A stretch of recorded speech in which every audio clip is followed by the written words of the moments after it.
Turtle Rock just announced Prophet Dan's abilities. We have been waiting a long time for these. What does a prophet do? Maybe he can see the future? From that nickname, I was thinking maybe he would be able to see mutations just before they spawn while they're still in their ghost mode, similar to Carly's sense, but only before they spawn. But now that this is teased, we can make some educated guesses. First, just to read, reviving teammates provides a random effect, plus team damage resistance and knockback immunity. Teammate incapacitations trigger enhanced combat prowess. Time to guess. What would be relevant for Back for Blood PvP?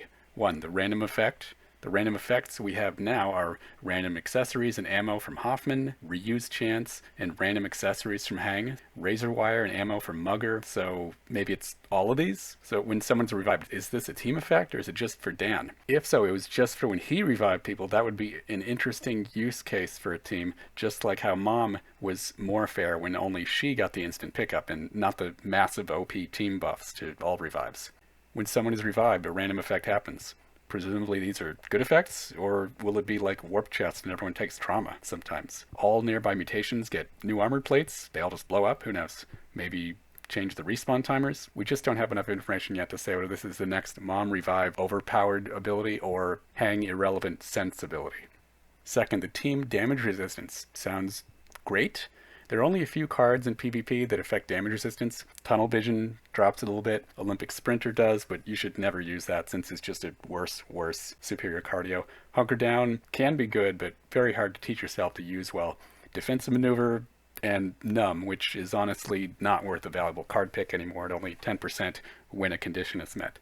So I won't complain about damage resistance, but is it some far too strong amount, like 15%, 20% or more, or just 5% for the team? If it's 10% or more, that's huge for cleaners typically running 120 to 170 health. Big resistance for a whole team is basically like having multiple free copies of Well Fed.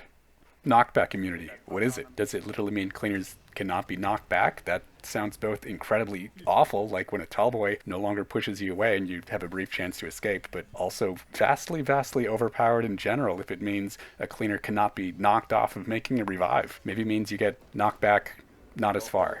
Revive cancellation is probably the most significant stat that could be tallied in Swarm. If you're a tall boy or Shredder or Hawker and just 2 or 3 times keep the cleaners from making revives, that has a huge impact on winning that round in game. So this bullet, both the damage resistance and the knockback immunity, whatever that means, You gotta kill it. You can't get me up while it's still there. could be game changing, literally. The big question is, will it make revive cancels impossible?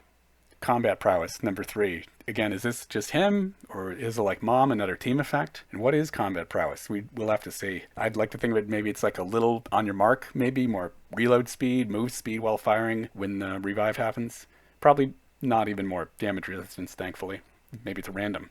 So where do we put Dan? It mostly depends on the knockback resistance and damage resistance. Because all his abilities are focused around knockdowns and revives, all the abilities sound very relevant to PvP. If in campaign you have 2 to 4 knockdowns within the first 3 minutes, you've probably failed. You're going to return to the lobby, look at your decks, really spend some time coming up with a better game plan or executing your game plan better. In PvP, by contrast, it's all but certain that you'll have multiple cleaners in-capped within even just 2 minutes. So, whereas Hoffman, for instance, only procs his ability maybe 5 or 10 times in a round, and most of that is redundant ammo you don't need, 5 or 10 Dan procs in a round could mean some serious benefits. Maybe even never having revives canceled by mutations. I hope not, that sounds way too strong. If so, Dan is now the second SS tier absolute must-pick cleaner for every Swarm game ever. On the other hand, though, maybe these abilities aren't going to be as shocking as they may sound, and he could fit well into the middle of the pack simply as an in-cap specialist, not as vital as Mom. Maybe we'll get some more details before the trailer on the 29th. What else might be coming for Swarm? Bow, claws, pus jar, smoke grenades, bear trap, more cards. There's only 80 currently, with plenty to choose from the co-op only card pool to copy over. Melee in particular needs help because, as King Wolf says, Melee's not good in the game right now, and to be honest, it probably never will be good in Swarm. Reason number 1 being it doesn't generate enough temp health off the commons, because there's not enough commons to warrant it being useful. Reason number 2, you can't kill wretches or stinger classes with melee if they know how to play the game. Reason number 3, you also can't kill tall boys if they know how to play the game, because the tall boy's melee range is bigger than the melee range on a cleaner. Maybe finally more maps.